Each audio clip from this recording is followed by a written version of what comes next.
ዓለም ላይ ወይ ትገዛለህ ወይ ትሸጣለህ። እዛ ውስጥ ደግሞ ኮሚኒኬሽን ነው የሚሰራው። ራሳቸውን መግለጽ የሚችሉ ሰዎች፣ የያዙትን ነገር መሸጥ የሚችሉ ሰዎች ጥሩ ተናጋሪዎች ናቸው። ትልቁ ዓለም ላይ ያለው ስራ ሴልስ ነው። ዓለም የደላላ ናት። የግድ ፕሮዳክት ሊኖርህ አይገባም። የግድ ፋብሪካ ማቋቋም የለም። that's why my name is ደሚና። ኢብሳ ደሚና የደሚና ቢዝነስ ግሩፕ ባለቤት፣ ሰርቲፋይድ ላይፍ ኮች፣ ቢዝነስማን፣ ኮንሰልታንት፣ የማህበራዊ ሚዲያ ተጽዕኖ ፈጣሪ።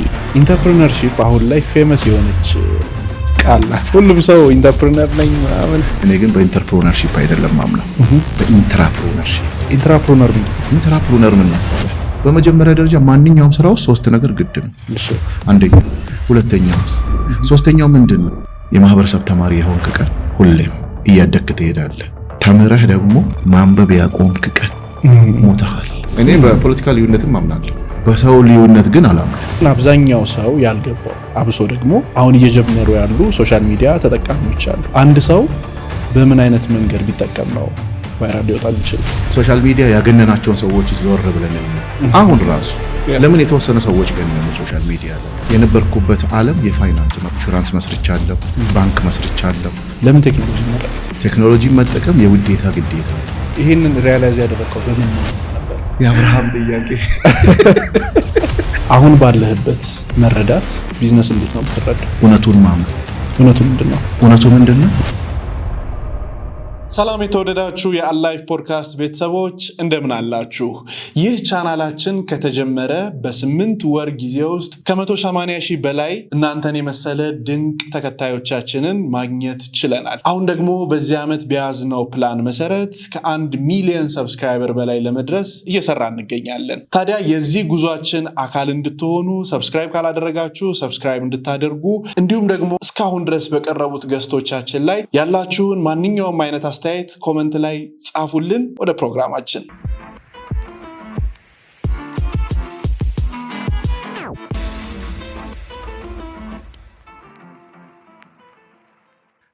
ኢብሳ እንኳን ደህና መጣ። ደሚና እንኳን ደህና ቆየህ። yes በጣም ደስ ብሎኛል። ከረጅም ጊዜ በኋላ 5 ዓመት በኋላ ነው የተገናኘ ነው። እንዴት ነህ? እኔ በጣም ደህና ነኝ። ብዙ ሰው የሚያውቀው በደሚና ነው። ለምን? ፋሚሊ ኔም የአባቴ ነው። ደሚና አባቴ ነው። የጎሳ መሪ ማለት ነው። ፓርት ኦፍ ሊደርሺፕ ነው። በነገራችን ላይ ወደ ምስራቅ ፍርድ ቤት የማይፈታውን፣ ፖሊስ የማይፈታውን፣ መቼም ህግ የማይፈታው የለም። ህግ የማይፈታውን አባቴ ይፈታው ነበር። ምክንያቱም ተሰሚነቱ ያን ያህል ነው። ትልልቅ ኬዞች፣ የሀገር ኬዞችን ይመራ ነበር። ትምህርት ቤት ሰርተዋል፣ መስጊድ ሰርተዋል። የሱ ሊደርሺፕ በእኔ ውስጥ ሌጋሲ ማለት ነው። ፎር ኤግዛምፕል እኔ ለምሳሌ በዓለም ላይ ትልቁና ውዱ መጽሐፍ አባቴ ነው። የትኛው መጽሐፍ አነበብከው? ደሚና። የትኛው ምክር ተቀበልክ? ደሚና። በጣም አሪፍ። ዛሬ ለመጀመሪያ ጊዜ የሚያዩ ሰዎች ይኖራሉ። 130 ሚሊዮን ህዝብ ነው ኢትዮጵያ ውስጥ ያለው። 1 ሚሊዮን እሳቸው ጋር አለ፣ ግን 129 ሚሊዮኑን ራስን አስተዋውቀን።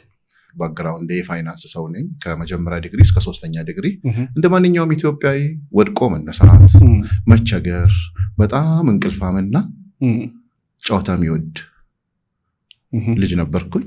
ከዛ በኋላ ግን በሚገርም ሁኔታ ውልደቴና እድገቴ ድሬዳዋ ነው። አሁን ዴስቲኔሽኔ አዲስ አበባ ነው። ብዙ ጊዜ ሰዎች ወደ ማህበራዊ ሚዲያ ሲመጡ በምን አይነት መንገድ ብራንዳቸውን መገንባት እንዳለባቸው ይዘነጉትና ለመታወቅ ብቻ ብለው የሚያደርጓቸው መፍጨርጨሮች ወደማይሆን አቅጣጫ ሲወስዳቸው እንመለከታለን። ከስም ጀምሮ አለባበስ፣ ከዛ ፐርሰናል ብራንድህን በደንብ አድርገህ ነው እየገነባ የመጣው። አንድ ሰው እንዴት አድርጎ በማህበራዊ ሚዲያ ፐርሰናል ብራንዱን መገንባት ይችላል? በመጀመሪያ ደረጃ ፈጣሪ ሲፈጥር ለእያንዳንዱ ሰው ብራንድ ሰጥቶታል። የኛ አለማወቅ አስበዋል። የዛሬ 5 ዓመት የተገናኘ ነው አብርሃም፣ የዛሬው አብርሃም ይለያያል። እያንዳንዷ ፀሐይ ታስተምረናለች። ሰዎች ግን ያንን ቀን የሚያስተምረውን ጊዜ የሚያስተምርህን ትተውና ሰዎች ትከተላለህ። ለዚህ እኮ ነው የዓለም ህዝብ ከ90% በላይ ፎሎወር የሚሆነው። ፎሎወርነቱን ቆም ብሎ ራሱን ቢያይ ግን የራሱን ብራንድ ያገኛል።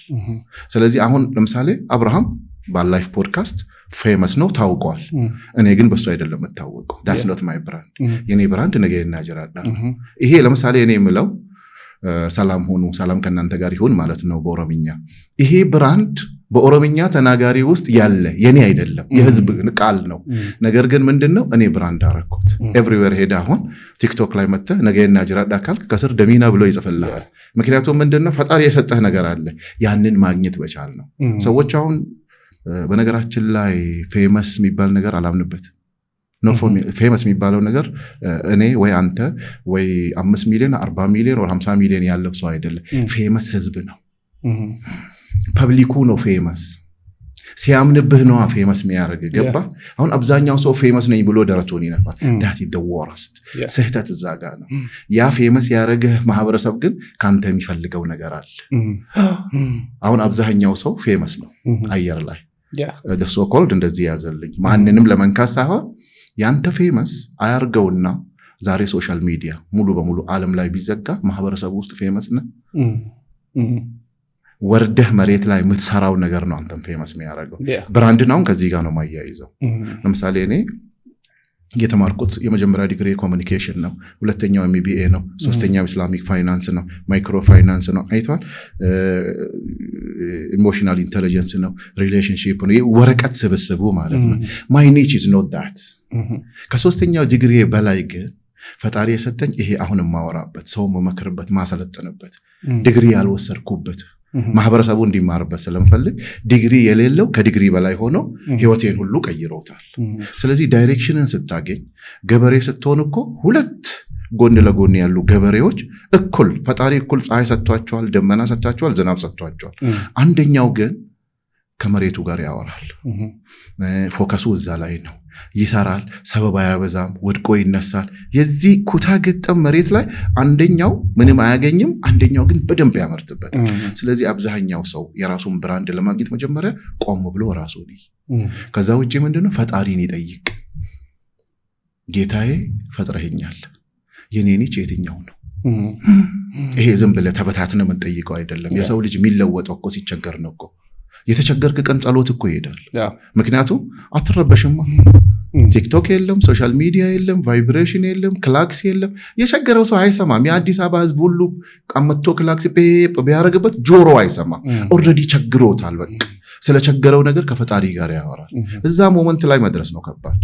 እዛ ጋር ከደረስክ ኤቭሪባዲ የተሳካላቸውን ሰዎች አንዳንዴ በቴሌቪዥን ፕሮግራም ላይ የበዓል ፕሮግራም ላይ ስንመለከት ሸንኮራ ሽጬ 5 ሆቴል ሰራው ይላል። ለአሁኑ ትውልድ በምንኛ ትነግረዋለህ? እንቁላል ሽጬ ይላል። ከሀገር ቤት ስመጣ በረንዳ አድሬ ይላል። ለሱ ትክክል ነው። ፎከስ ቸግሮታል። በቃ ጨንቆታል። ሲቸግርህ ሲጨንቅህ ወዴትም አትሄድ። ወዴት ነው የምትሄደው? ወደ ፈጣሪ። ያቺ ምንድናት? ብራንድህ ናት። መንገድ ያሳይሃል። እጮሃለሁ ብትል አንደበትህ አይሰማም። ኪስህ ባዶ ነው። ቤት ኪራይ አለብህ፣ ማደሪያ የለብህ፣ ምግብ የለህም። አይተኸዋል።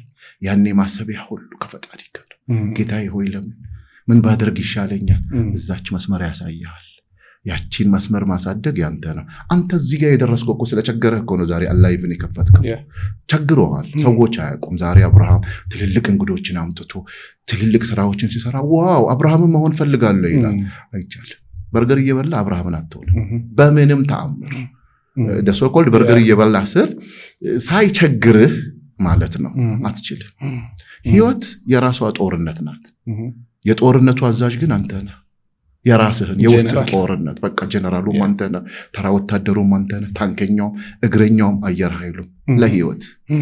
ከዛ በኋላስ ካለፍክበት በኋላ ነው ተረተረቱ የሚመጣው እኮ። ቲቪቱ ጢባሩ የሚመጣው ካለፈበት በኋላ እኮ ነው። እንደዚህ አርጌ እንደዚህ ሰርቼ ሲል እዚህ ክሬዚ ምንድነው የሚያወራው ይላል። አይገባው። ያልቸገረው ሰው ስለ ችግር ስታወራ ብትውል አይገባውም። ለምን ምግብ አይበላም ታዲያ ይላል። የምስራች በሁላችንም ዘንድ ተወዳጅነትን ያተረፈው ቴምር ፕሮፐርቲስ ከዚህ ቀደም በሳር ቤት በነበረው ሳይታችን የቤት ባለቤት ለመሆን ፈልገው ሽያጭ በመጨረሳችን እድሉ ላመለጣችሁ ደንበኞቻችን ዳግመኛ በዛው በሳር ቤት ከቫቲካን ኤምባሲ ፊት ለፊት የተለያዩ የካሬ አማራጮችን እስከ 35% በሚደርስ እውነተኛ ቅናሽ ከ80 ካሬ ጀምሮ በ5.7 ሚሊዮን ብር የቤት ባለቤት ስናደርጎ በደስታ ነው። ምን ይሄ ብቻ! ቤተ መንግስት አቅራቢያ አቅራቢያ ያደረገውና የብዙዎችን ትዝታ በያዘው በአዋሬ አዲሱ ሳይታችን ላይ ከባለ 1 መኝታ ጀምሮ መኖሪያ ቤቶችን፣ የንግድ ሱቆችን ደግሞም ከፈለጉ ገላን ባወጣነው ትልቁ የገበያ ማዕከላችን ላይ በአጠቃላይ ዋጋው ከ2.6 ሚሊዮን ብር ጀምሮ የሱቅ ባለቤት ይሁኑ ስንል በደስታ ነው። ይፍጠኑ፣ ያለን ቦታ ውስን በመሆኑ እንዳያመልጦ። ለበለጠ መረጃና ለሳይት ጉብኝት ከታች ባለው ስልክ ይደውሉልን። ቴምር ፕሮፐርቲስ። አሁን ያለህበት የሥራ ዘርፍ ሞር ቴክኖሎጂ ላይ ነው ሙሉ ለሙሉ ያለህበት። ለምን ቴክኖሎጂ መረጥክ? ቀላልም ከባድ ጥያቄ።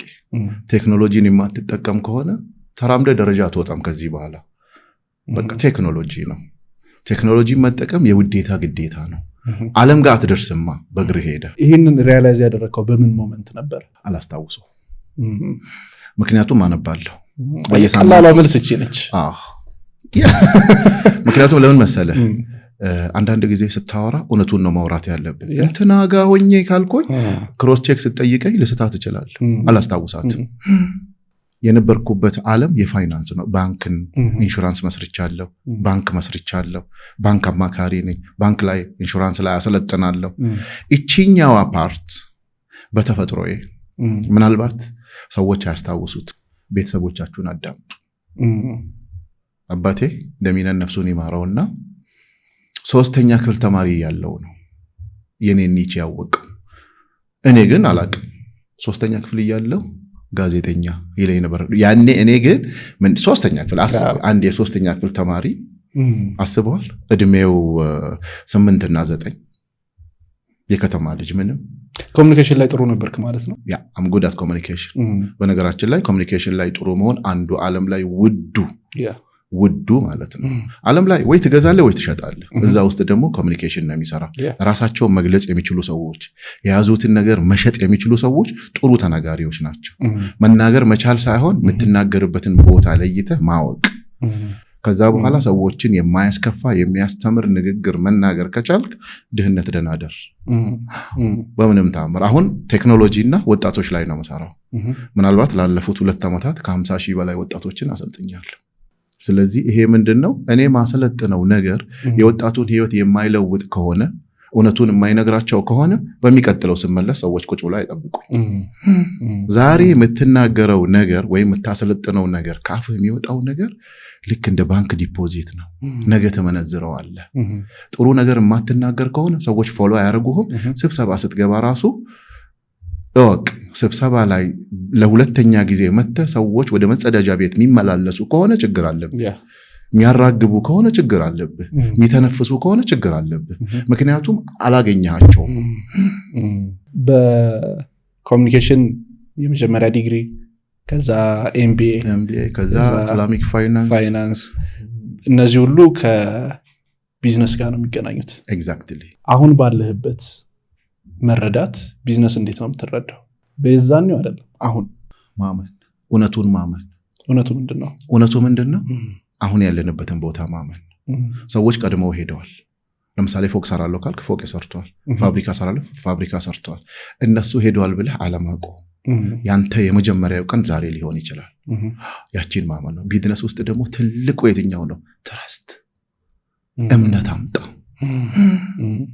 አይታችኋል? አንዳንድ ምግብ ቤቶች ትልልቅ ባለ 5 ኮከቦች እያሉ የእናት ጓዳ ላይ ሰዎች ምንድን ነው የሚያደርጉት? በሰልፍ ይበላሉ። ሽሮዋን አይደለም የሚበሉት። አንዳንዴ ጽዳት የሌለው ቦታ ላይ ጥሩ ምግብ ታገለ። እምነቱን ነው የሚበላው። ንግድ ማለት እምነት ነው። በያዝከው ነገር እውነተኛ፣ በመጀመሪያ ደረጃ አንተ ፈራህ እግዚአብሔር ኖሮ ፈጣሪህም ፈርተህ ትረስቱን የምትሰጥ ከሆነ በእውነት ነው ማለት ትንሽ ያለፋል። ከተወሰነ ጊዜ በኋላ ግን ሰዎች ይከተሉሃል። that's why ላይፍ ላይ ለምንድን ነው የምናየው? የሰዎችን ኤክስፒሪየንስ እያመጣህ እኮ ነው፣ እያመንህ ነው። እነዛ የሚናገሩ ሰዎች ኢሞሽናቸውን ነው የሚናገሩት። እንትን የሚያስለቅስ ቦታ ሲደርስ ሲያለቅሱ፣ የሚያዝንበት ቦታ ሲያዝኑ፣ የሆኑትን ታሪክ ሲናገሩ። ለዚህ እኮ ነው የህንድ ፊልም እያየህ አልቅሰሃል እኮ። ያ እምነት እኮ ነው። ንግድ ማለት እምነት ነው። በነገራችን ላይ ያቺን ነው እያሳደግክ የምትሄደው። እምነቱን ደግሞ የሚሰጥ ለምሳሌ ለእኔና ለአንተ በየትኛው ነው? በወሬው ሳይድ ነው የሰጠን። ወሬ ሲባል ሰዎች ወሬ ይመስላቸዋል። ኮሚኒኬሽን እና ወሬ ያልኩት በኮሚኒኬሽን ሳይድ በቃ ጎበዝ ሰው ለምሳሌ the so called degree ዲፕሎማው ምኑ ብቻ ሳይሆን ከአፍህ የሚወጣው ቃል ራሱ ዲግሪ ነው። እውነቱ ነው። የምትሸጠውን ነገር ትክክለኛ ሻጭ ከሆንክ ሰዎች ተመልሰው ይመጣሉ። አጭበርብረህ ግን አንድ ነገር ትሸጣለህ አይደግምህም። ከዛ በኋላ አንድ ሌድ ይችላል ሜዲና አጭበርባሪ ይጻፍልሃል። አረ እሱ ጥሩ ይመስላል እንጂ አትሄዱ እሱ ጋር ይባላል። ኖ አብርሃም ይለያል። በቃ አብርሃም ጋር ሄዱ። እኔ ሁል ጊዜ ሳሰለጥን ሰልጥኜ ነው የምወጣው። ዛሬ አሰልጥኛለሁ፣ ነገ እንዴት ነው ደሚና ይምጣልን ያሰልጥንልን የሚሉት አሳልፈህ ራስህን መስጠት አለብህ። መኮፈስ አይደለም። ንግድ እዛ ጋር ነው ያለው እውነታው ማለት ነው። ጥሩ አስተማሪ፣ ጥሩ ሐኪም፣ ጥሩ ነጋዴ፣ ጥሩ ፖሊስ እንደዛ ነው። እኔ የሀገር ትርጉም እናንተ በምትረዱት አይደለም የምረዳው። ሀገር ለእኔ ተራራውም አይደለም፣ ወርቁም አይደለም፣ መሬቱም አይደለም፣ ሰው። ያ ሰው ደግሞ የትኛው ነው? እኔ እናንተ በሁለት እግር የሚሄድ ሰው ሁሉ ሀገር ነው ለኔ። ለምሳሌ ደሚና ዛሬ ተነስቶ ጥሩ ነገር ሲሰራ አንድ ኢትዮጵያዊ ደሚና የሚባል ሰው እንዲህ አይነት ነገር ሰራ ነው የምትባለው። አገርህ ነው የሚጠራው። ክፉ ነገር ስትሰራም እኮ አንድ ኢትዮጵያዊ ነው የምትባለው። ቴክ አትሌት እኮ ሱሉልታ ውስጥ ገብቶ 10 ወድቆ ሲነሳ አናቆም ጭራሽ አናቆም። ሚኒማውን አሟልቶ ግን ስትልና ሲሮጥ ፑሽ አብረነው እንሮጣለን። አየህ አብረኸው ትሮጣለህ፣ ሲወድቅ አብረህ ትወድቃለህ። ያኔ ግን ምን ይሆናል? አገርን ነው የሚወክለው። በቃ ግለሰብነት እዛ ጋር ያከትማል። ስለዚህ እያንዳንዱ ሰው ማሰብ ያለበት እኔ ሀገር ነኝ። እኔ አሁን ልጆቼንም ማሳድገው ሀገር ነሽ ልጄ። ሀገር ማለት ሌላ አይደለም። አንቺ፣ አንተ፣ እኔ። እሱ የገባህ ቀን ለማጥፋት ትቸገራለህ። ለመዋሸት ይከብዳል። ላለመስራት ይከብዳል። ምክንያቱም አገር አትተኛም፣ አገር አትዋሽ፣ አገር አትሳደብ። የሚሳደቡ ሰዎች አገር መሆናቸውን ቢያውቁ ኖሮ ባልተሳደቡ ነበር። ስለዚህ ለኔ አሁን እንደዚህ አይነት አስተሳሰብ ውስጥ ነው የሚሄደው። በጣም የምጠነቀቀው በቴክኖሎጂም ዘንድሮ የፈጣሪ እርዳታ ተጨምሮበት ማርክ ማይ ወርድ 100,000 ሰው ስራ ሲይዛለው በቴክኖሎጂ። ምክንያቱም ሌላ ዓለም የተጠቀመበት መንገድ ነው። አትፈላሰፍም። በዚህ ዘመን ፍልስፍና አያስፈልግም። ቤስት ፎሎወር መሆን ነው። ምንድነው የጎደለን? ለሀገሬ ወጣት የጎደለው ነገር እኔም አገሬን ጠቅሜ ወጣቶችን ምጠቅመው ምንድነው? ያቺን ነጥብ ማወቅ። የሶሻል ሚዲያ ዘመን አይደል? እንዲህ ስንል አይደል እንዴ?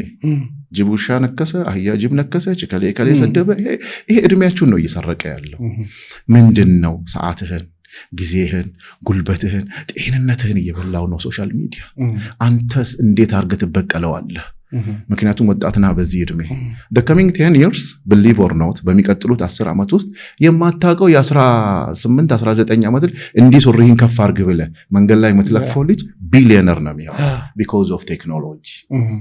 ስለዚህ እያንዳንዱ ሰው አሁን በእያንዳንዱ ሜዳ ላይ ያለ ሰው ሶሻል ሚዲያን አለመጠቀም አይቻልም።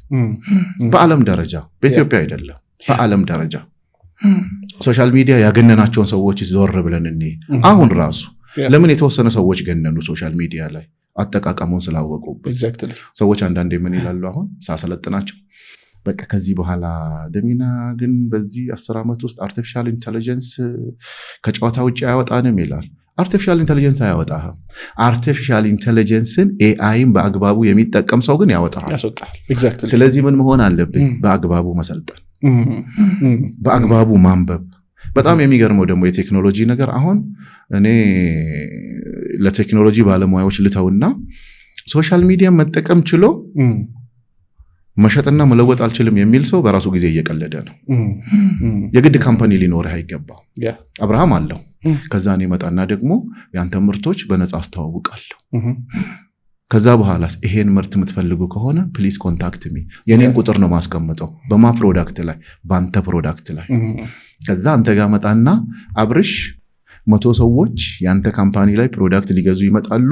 በዚህ ዋጋ ተስማምቻና ኮሚሽኔን አስቀምጥልኝ። አፊሊየት ማርኬቲንግ ምን ዓለም የደላሎች ናት። ደልል ራስህ።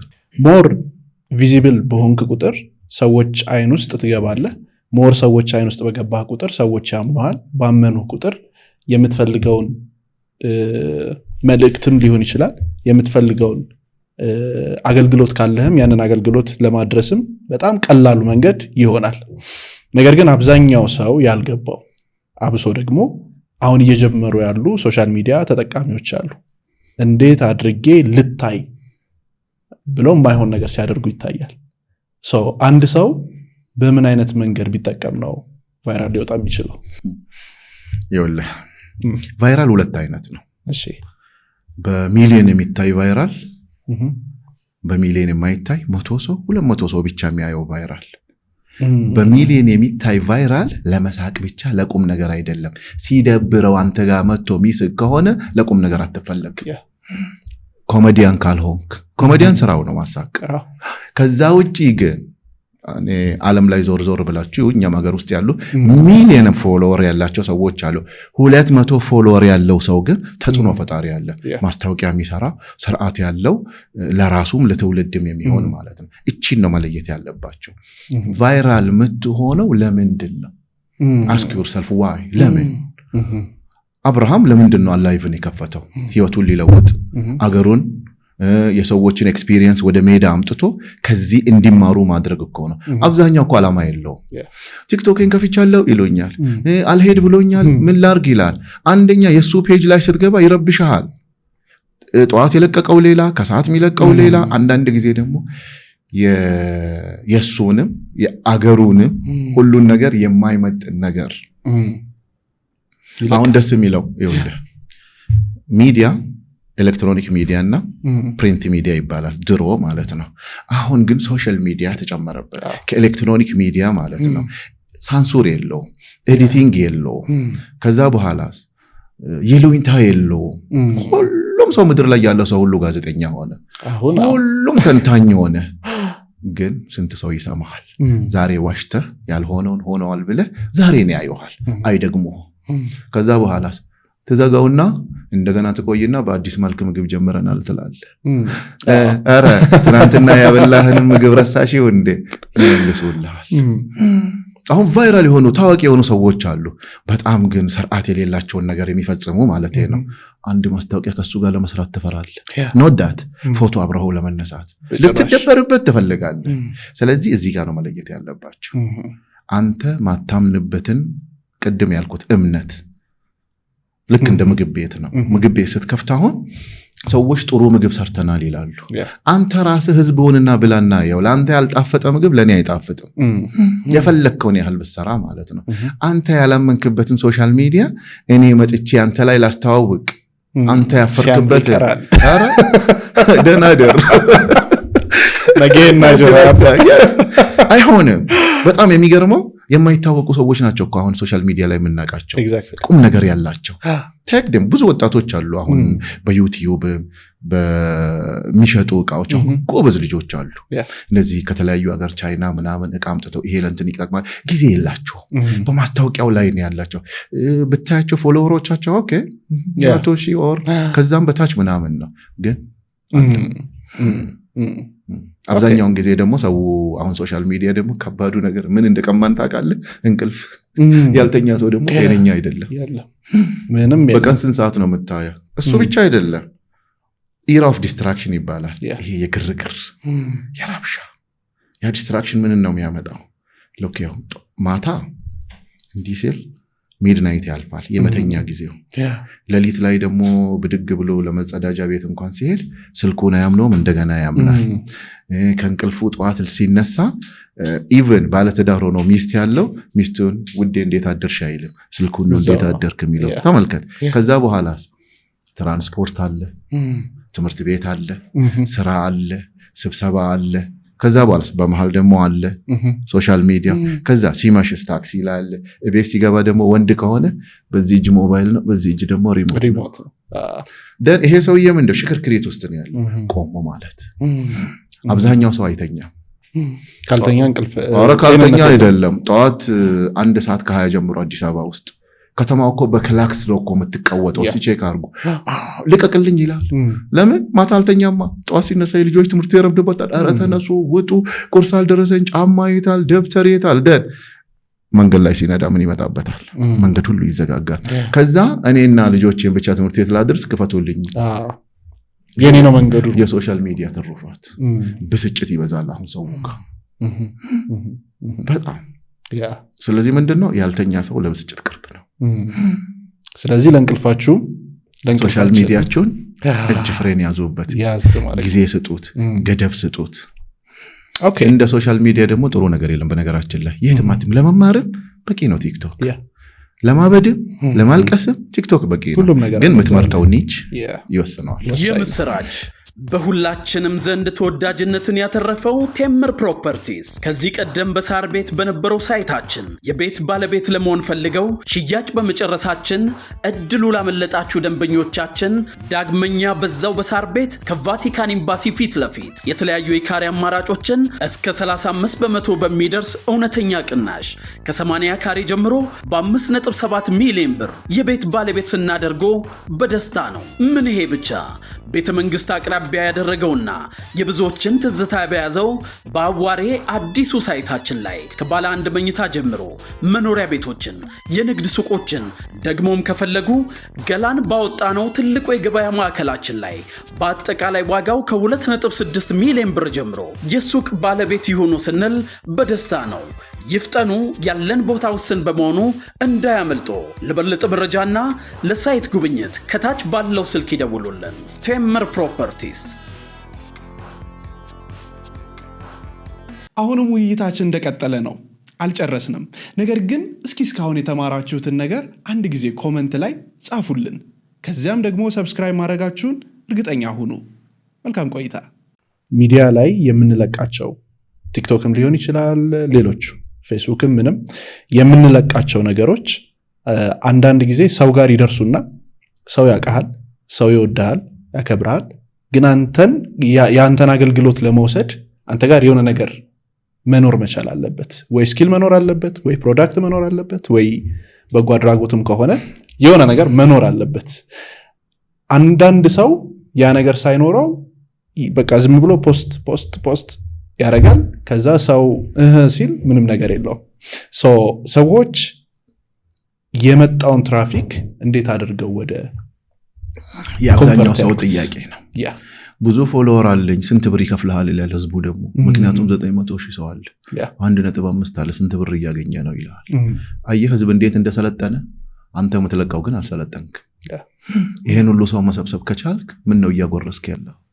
ሶሻል ሚዲያ ኖሮ ይኸውላችሁ አንድ እውነት ትንሽም ይኑርህ ትልቅም ይኑርህ የምትሸጠው ነገር መኖር አለበት። ዓለም የመሸጥና የመለወጥ ጥያቄ ነው። በቃ የፈለግከውን ነገር ትምህርት ቤትም ስትሄድ ከአስተማሪው ትምህርት ነው የምትገዛው፣ አንተ ጋር የምትገዛው እውቀት ነው የምትገዛው፣ ሰርቪስም ይሁን ፕሮዳክትም ይሁን።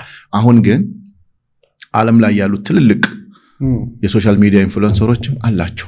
ግማሹ በኔትወርኪንግ ቢዝነስ፣ ግማሹ ፕሮዳክት ውስጥ አለ።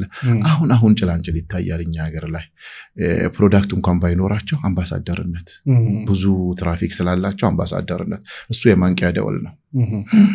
አምባሳደርነት ጥሩ ነው፣ ፕሮዳክት ጨምርበት።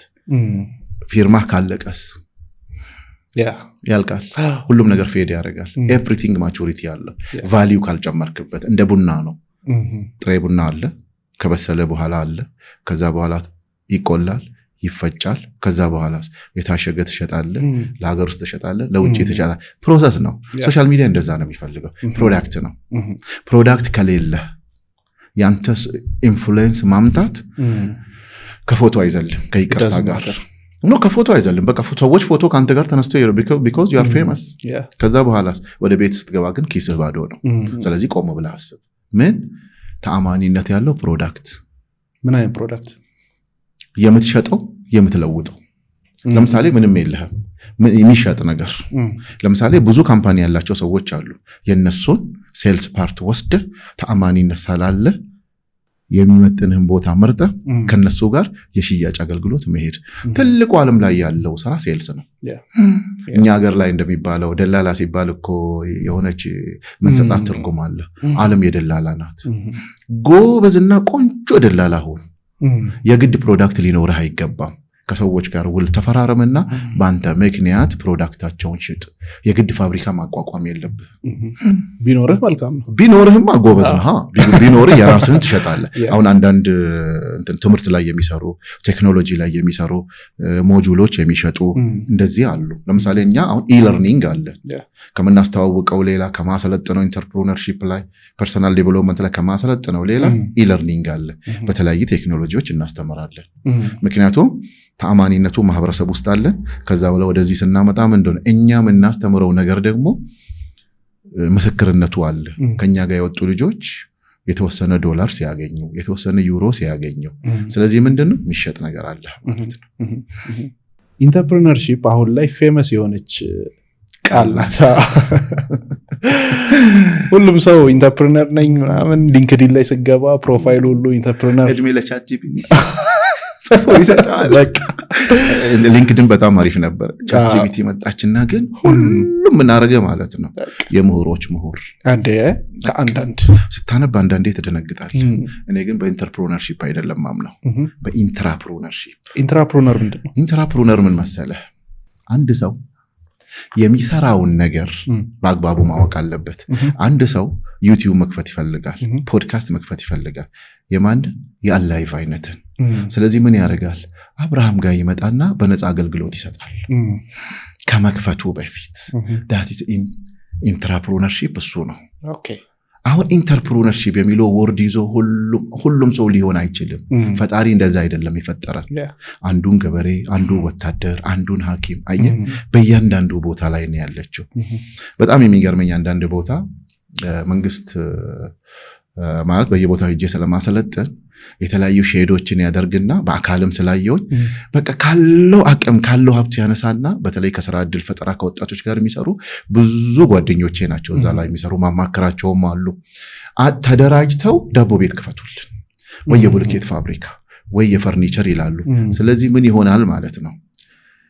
አንድ ቀን ሲሚንቶ ስንት ማንኪያ ሲሚንቶና አሸዋ ተደባልቆ ቡልኬት ይሆናል የሚለውን ዕውቀት ለሌለው ወጣት ኦኬ የቡልኬት ማሽን ይገዛና አደራጅቶ ብርም ይሰጣቸዋል።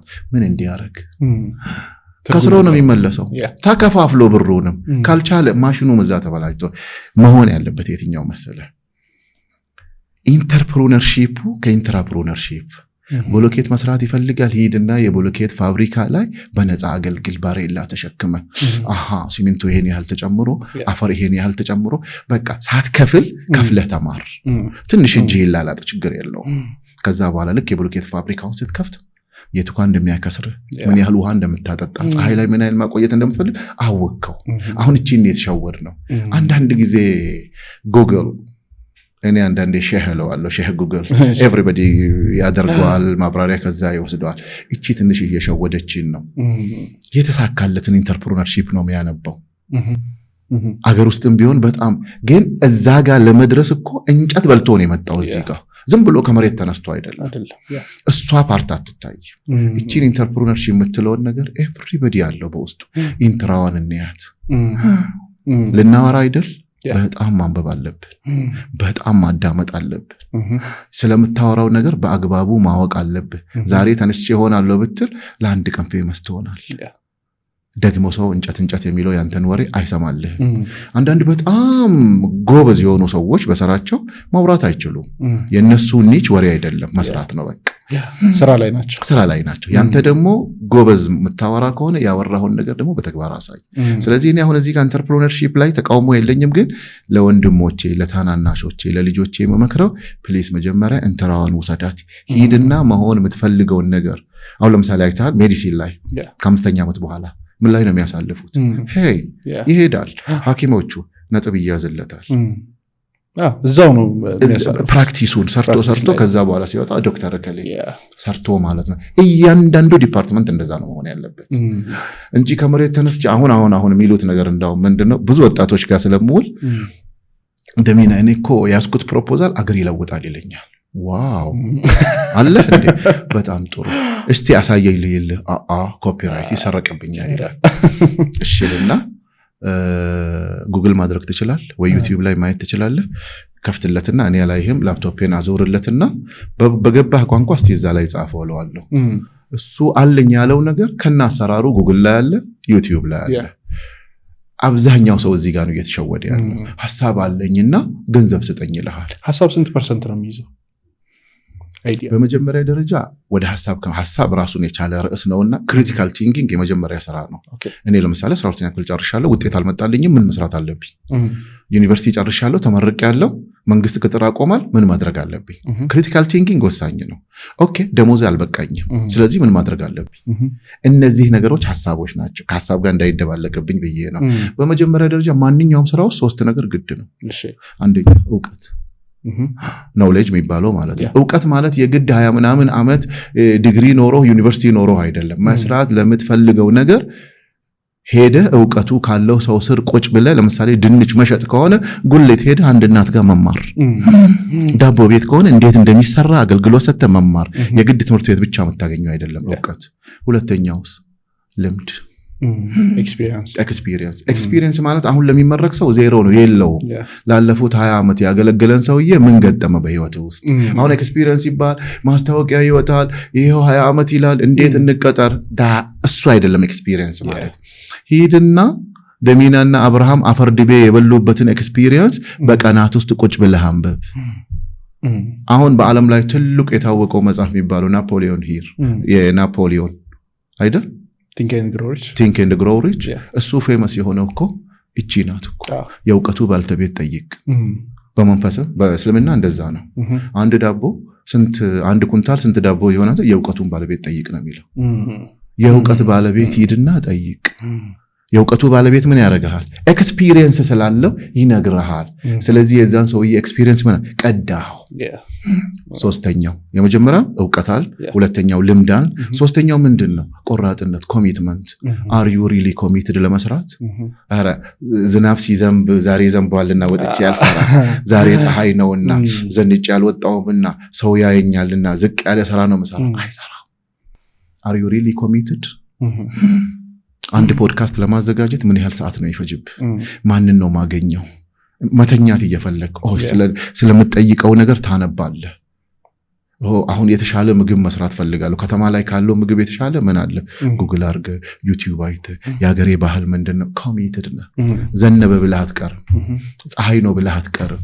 ስለዚህ ምን ይሆናል ማለት ነው? ኮሚትድ። ከዛ በኋላስ አራተኛ ላይ በር አንኳክቶ ይመጣል ገንዘብ። አብርሃም ክፈትልኝ ይልሃል፣ ትከፍትለታል። መክፈቱ እንዳለ ሆኖ ያንን ደግሞ ማኔጅ ማድረግ ደግሞ አለ። ይኸውልህ መጀመሪያ እኮ ይመጣል በእውቀት ከታሸ ልምድ ካለው ሰው ወይም ልምዱን በአግባቡ ከተጠቀምክበት ቆራጥ ከሆንክ በዛ ነገር ላይ አለቀ። ትንሽ ነው የምትፈተነው። አንዳንዱ እዚህ ጋር ነው የሚዛባበት። እውቀቱ አለው ልምዱ የለው፣ ይኮፈሳል። ደናደራ ተከፈተቻ የልምድ ነገና ጅራዳ አይቻልም። ሶስቱን አንድ ላይ ይዘህ ነው የምትሄደው።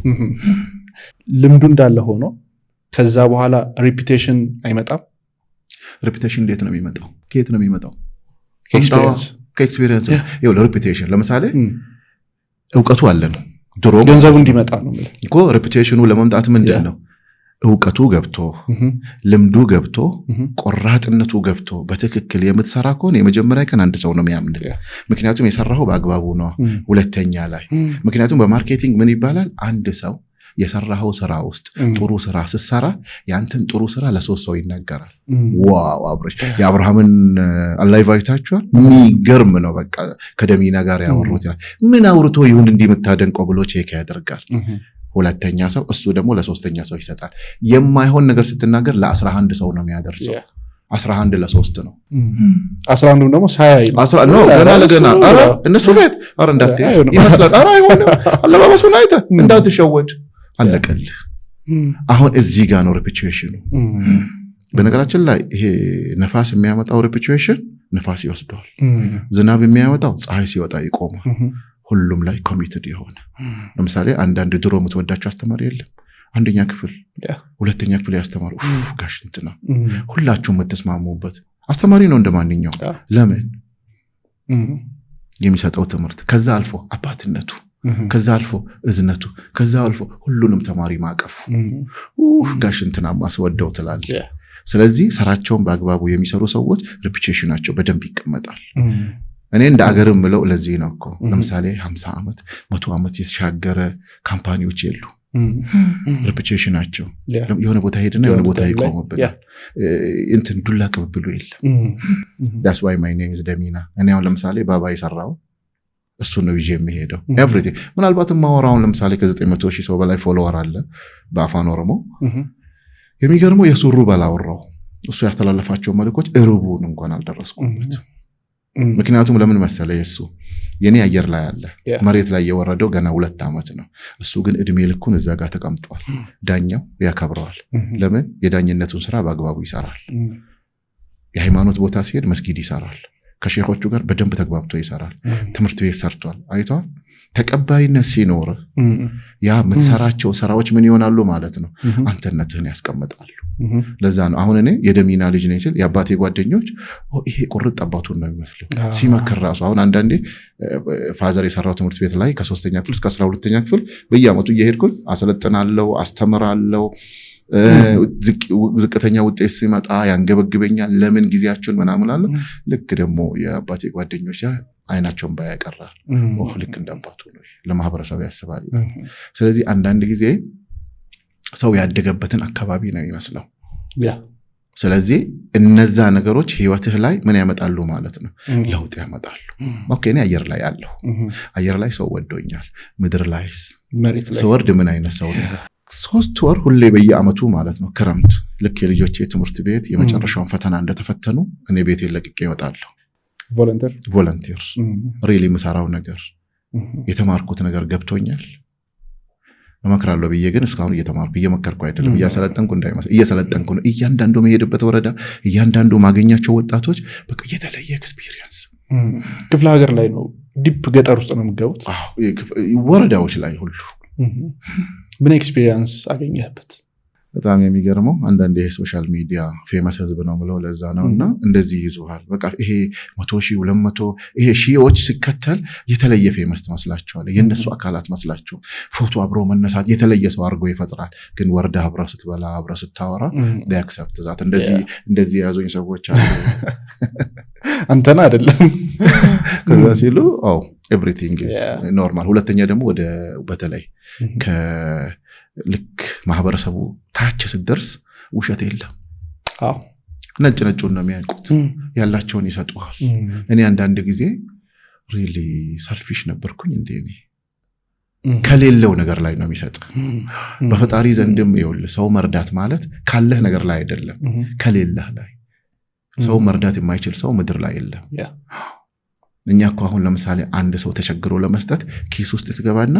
ያረጀቿን ወረቀት እኮ ነው ከውስጥ የምንፈልገው 10 ብር ያ ምጽዋት አይደለም እርግማን ነው ማለት አይቻልም እንጂ ከዛ ውስጥ መርጣይ ሳንቲም ፈልገ እሱ አይደለም እነሱ ግን ከሌላቸው ነገር ላይ ይሰጡሃል ለምሳሌ ምናምን አሁን ላይክ አንድ ሳምንት ሆኖኛል ከአንድ ወዳጄ ጋር እዚሁ ሱሉልት ሪል ስቴት አለው ግቢ ውስጥ ገባንና ናስቲ ያላየህልኝም ቆይታል እኮ ብሎ ሶሪ ብዬ አብረን ስንገባ ግቢ ውስጥ በሶሻል ሚዲያ የሚያቀኝ ሰው መጣ ምንም ነገር እኮ ከዛ መጣና እንዴ ደሚና ዛሬ ከየት መጣህ አለኝ እሱም በአማርኛ እናገርና እኔም በኦሮምኛ እናገረው ይመናለ ወተት አለ በእናት እርጎ ትፈልጋለህ ወይስ አለ አየህ ከዚህ በላይ ስጦታ የለም እኛ ግን እንደዛ ነን ህዝቡን አናውቁ የገጠሩ ከዚህ የባሰ ነው ባዶ አፍን አትሄድም ይላል እስቲ ያለውን ነገር አውጥቶ ይሰጣል ሪሊኛ እንደዛ ነው ወይ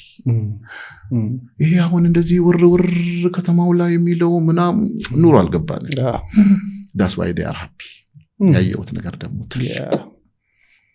የከተማ ሰው ሶሪ ቱ ሴይ ዳት ከተማ ሞቀስ ያደለ እኔ ከተማ ላይ ነው ተወልጄ ያደግኩት ደስታ ያለው ግን እዛ ነው ያቺ ባላቸው ነገር ይደሰታሉ አንተ ተደሰተም እኮ you expect more ቢዚ ነው ለምሳሌ እንደዚህ ትንሽ የመኪና ይዘ መጥቶ አንዱ በገመችስ በጎነ ሲቆ እንደው ጌታ የኔ ነገር መስኮትን ሁሉ ልዘጋ ትችላል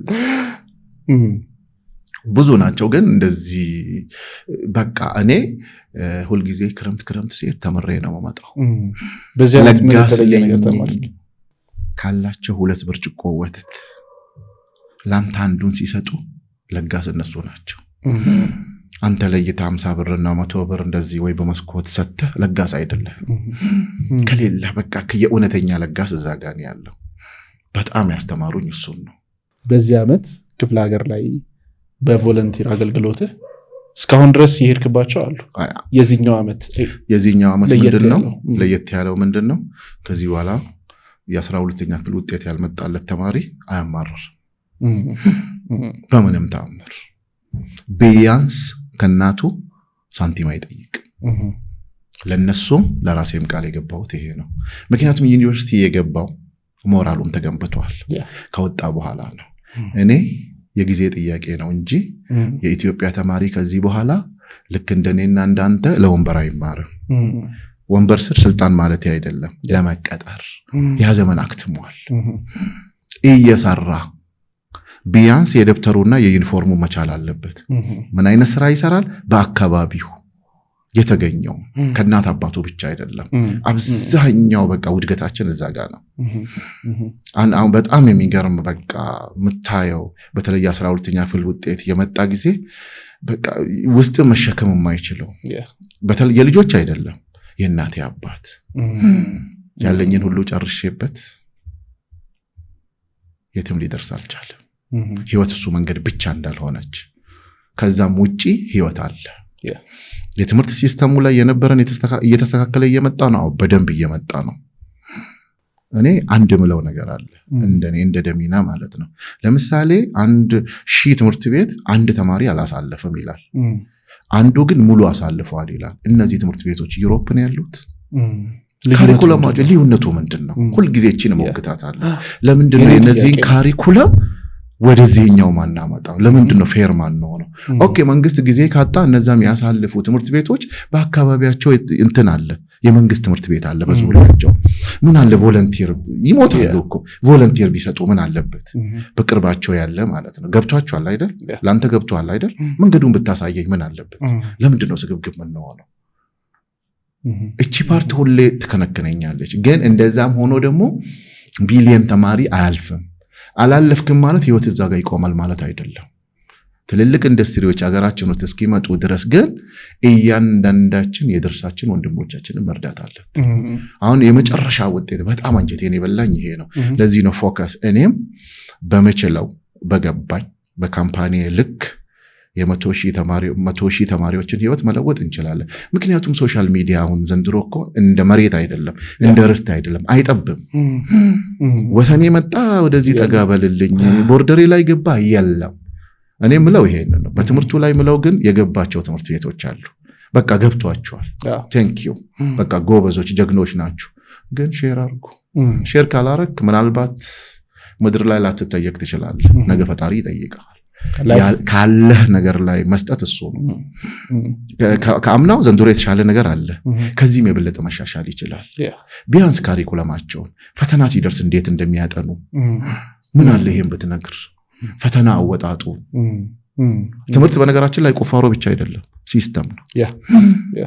እኔ ወዳጅ አለኝ የቅርብ ጓደኛዬ ማቴማቲክስ እና ፊዚክስ ይከብደናል እንላለና አንድ ሲስተም እኮ ነው ይላል። እንደነሱ ቀላል ነገር የለም። ገባህ? እንደዚህ አድርገህ ብትሰራው እኮ እቺ እንደዚህ ትመጣለች ይላል። በቃ አለቀ። እቺን ግን ብንሰጥ ምን እንሆናለን? የኛ አላማም አይደለም። ግን እንደ ሰው እቺ ፓርት በጣም ታመኛለች። ይሄንን ፕሮግራማችን የሚያዩ ሰዎችን ፕሌስ ሙሉ ተማሪዎችን ያሳለፋችሁ ትምህርት ቤት እስቲ ምጽዋት ስጡን እንለምናችሁ። አጠገብ ያለውና የመንግስት ትምህርት ቤት ዘንድሮ የራስን 100% አሳለፍክ አይደለ? በሚቀጥለው ዓመት ግን 10% እስቲ ከመንግስት ትምህርት ቤት የሚለፍ የደሃ ልጅ ነው 12 ዓመት ሙሉ አንደኛ ወጥቶ መቼም አንደኛ የወጣ ተማሪ ከማን ነው የሚኮርጀው? ከሱ ይኮረጅ ይሆናል። በቃ አንድ ያልገባቸው ነገር አለች። እስቲ እሷን ሼር እናርግ። መርዳት ባለብን ነገር እኔ ለመርዳት ዝግጁ ነኝ። እናና ቮለንቲር ስጥ ቢሉን I'm ready to do that። ምንም ወደ ኋላ አይደለም። አሁንም ውይይታችን እንደቀጠለ ነው፣ አልጨረስንም። ነገር ግን እስካሁን የተማራችሁትን ነገር አንድ ጊዜ ኮመንት ላይ ጻፉልን። ከዚያም ደግሞ ሰብስክራይብ ማድረጋችሁን እርግጠኛ ሁኑ። መልካም ቆይታ። ሰሞኑን ከስራና ክህሎት ሚኒስቴር ጋር ሚቲንጎች ምናምን ነበሩና አንድ እነሱ ጋርም ሜንሽን የማደርገው ለምንድን ነው? እነሱ ሜንሽን ስላደረጉልኝ ነው። እዚህ ሀገር ላይ አብዛኛው ሰው የሥራ ፈጠራ ማይንድ ሴት የለውም እና እሱን ማስረጽ ነው የኛ ዋና ስራ የሚል ነገር አንስተው ነበር።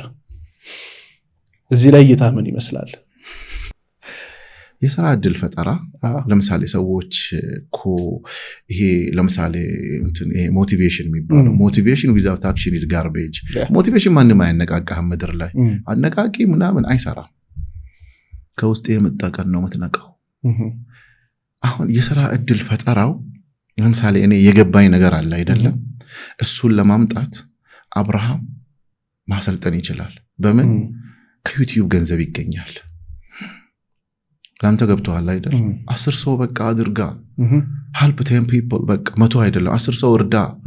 እኔ ቲክቶክ እንዴት እንደሚሰራ ወጣት እንዴት እንደሚሰለጥን አፊሊየት ማርኬቲንግ እንዴት እንደሚሰራ አወቅኩኝ አይደለም። እሱ እኮ ነው። እንደውም አሁን እኔ በአገር ደረጃም እኔም በቅርቡ እሄዳለሁ። ጥሩ አብራቸው መሰራቸው ሚኒስተር መስሪያ ቤቶችም አሉና አጋጣሚ ሆኜ ስላልነበርኩ ነው እንጂ በቅርቡ ሚኒስተሯን አገኛታለሁ። በጣም ማደንቃት ነች። ሰዎች አቅም ያላቸውን ሰዎች ወደ ሜዳው ይምጣ። ገንዘብ አይደለም ትልቁ ነገር፣ ያለንን እናካፍል። እኔው ለምሳሌ ኦኬ በገባኝ ልክ 100,000 ሰው ማድረስ እችላለሁ አልኩት። it's highly exaggerated number በቃ ተንጠራርቼ ነው ያስቀመጥኩት አይደለም። ደሚና ወደዛት ምን ማለት ነው?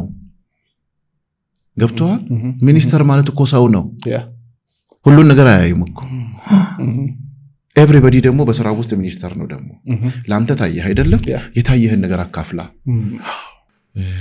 ገጠመኞች አሉኝ በስልጠና ላይ። ሁለቱንም ያገኘኋቸው አገር ውስጥ አይደለም ዩኤኢ ሄጄ ነውና እዚህ ወዳጆች አሉን እንደዚህ የእራት ግብዣ ምናምን አድርገን የኔ ነገር ወሬው ሙሉ ስልጠና ነው ስትኖርበት ማለት ነው። ሁለት ጓደኛሞች ናቸው። አንደኛው the so called ደሃ የሚባል ምድር ላይ የለም፣ ሀብታም የሚባል የውክልና ጥያቄ ነው። አንደኛው ቤተሰቡ ያው ደከም ያለ ነው። አብረው ነው የተማሩት፣ ግራጁዌት አደረጉ፣ እኩል አንድ ክላስ ነው የጨረሱት፣ ዲፓርትመንት አንድ ላይ ነው የጨረሱት። ምን ያደርጋል ይሄኛው እናት አባቴ ርስት የላቸውም ማለት በቃ ድሆች ናቸው፣ የቻሉትን ያህል አስተምረውኛል አለ። እነሱን መጦር አልቻልኩም፣ በቃ እኔ ከሀገር ተሰደድኩኝ። ለዚህ ነው ምለፋው ምን ተፋተበው በቃ የምትለው ነገር ይገባኛል አለ።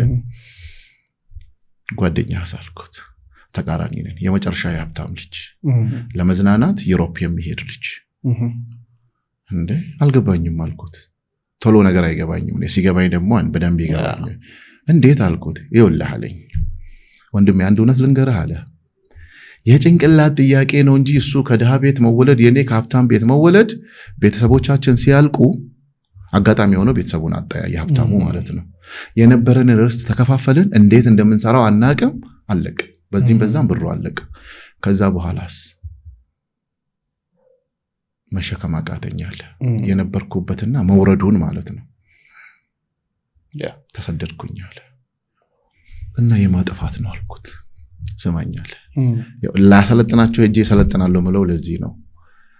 እኔ እንዴት እንደምዝናና ነው እንጂ ቤተሰቦቼ ያስተማሩኝ እንዴት እንደምሰራ ነግረውኝ አያውቅም። እኔ እኮ እጅ አስታጥቤ አላውቅም። ብዙ ሞግዚት አላቸው። ዛሬ ግን ትልቅ ትምህርት ምለው አለ ፕሌስ ገንዘቡም ዕውቀቱም ሀብቱም አለ የምትሉ ልጆች ወይም ቤተሰቦች ልጆቻችሁን እውነተኛውን ዓለም አሳዩዋቸው። አየህ ይሄኛው ምንም የለውም፣ ርስት የለም፣ ይበላ የሚቆረስ የለውም፣ ተሰድጄ ቤተሰቤ መርዳት አለ። ይሄኛውስ ተዝናንቼ አድጌ እንዴት ቤተሰቤን እንደምረዳ ቻሌንጅ አያውቅም። ፓስፖርቴን ባሳይ ትደነግጣለህ፣ ያልሄድኩበት ሀገር የለም አለ። ዛሬ ግን ወርዶ ይሰራል። እውነቱ የቱ ጋር ነው? ማይንድ ሴቱ ላይ። በጣም ደነገጥኩኝ። ሌክቸር ልሰጥ ሄጄ ሌክቸር ወስጄ ተመለስኩ።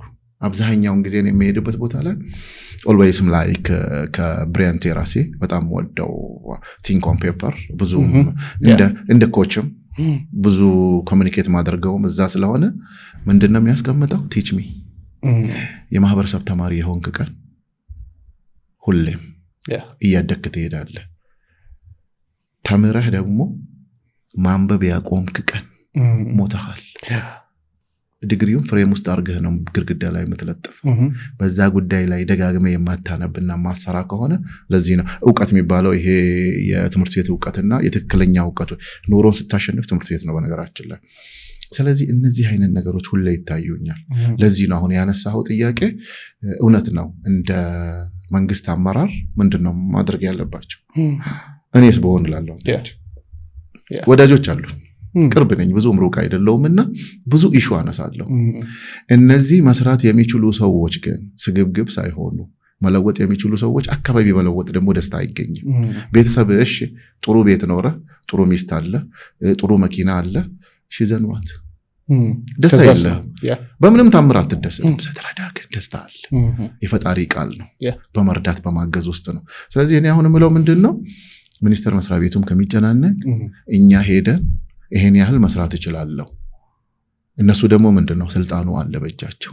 ፋሲሊቲ ማቅረብ ይችላሉ ገባ ከነሱ ጋር አንድ ሆነ የምትሰራ ከሆነ ምክንያቱም አንድ ሀገር ነው የምትገነባው መጨረሻው እሱ ነው yes እኔ በፖለቲካል ልዩነትም አምናለሁ በሰው ልዩነት ግን አላምንም እንዴት አንተ የፈለገ አመለካከት ሊኖር ይችላል ሰው መርዳት ላይ አገር መርዳት ላይ ግን አላምንበትም ሁሉም ሰው ግዳጅ አለበት ሀገርና እናት አንድ ናት ስለዚህ እኔ ሀገሬን የምወድ ከሆነ ጥሩ ስራ መስራት አለብኝ ወንድሞቼን መርዳት አለብኝ ያለኝን ሼር ማድረግ አለብኝ ደን ምንድነው የሚሆነው ከዛ በኋላ በአመለካከት ላይ ምክንያቱም የሰው ልጅ ነው እኮ ያደክንበት ቦታ ይለያያል ያደክበት ቤት ይለያያል የምታስብበት መንገድ ይለያያል የሚያስማሙ ነገሮች ግን ሊኖሩ ይገባል የት ላይ አንተ እየበላህ አጠገብ የሚያለቅስ ከሆነ እዛ ላይ አንስማማ ባለህ እርዳው ከፈለክ ተቆራኔ የሰው ልጅ መዋደድ የለበትም ብዬ ማምናለሁ ሁሉም መዋደድ የለበት እኔ እናንተ እንቆራረፍ ነገር ግን የሚያስማማን ስራ ላይ መተ ሰርተ ለውጥ ማምጣት ትችላለህ ምን ያህል ስራዎችን ነው የምትሰራው ያንተ ጥያቄዎች እኮ አንዳንድ ጊዜ ጸጉር ልታስበቀለኝ ነው እንዴ ቦረብኛ አድርገው ነገር አይደለም ጋፊ ጀብዱ ነጋፈት ከባባር ጥያቄን የጠየከኝ ማለት ነው እንዴት ነው ሙትቆት ጥሩ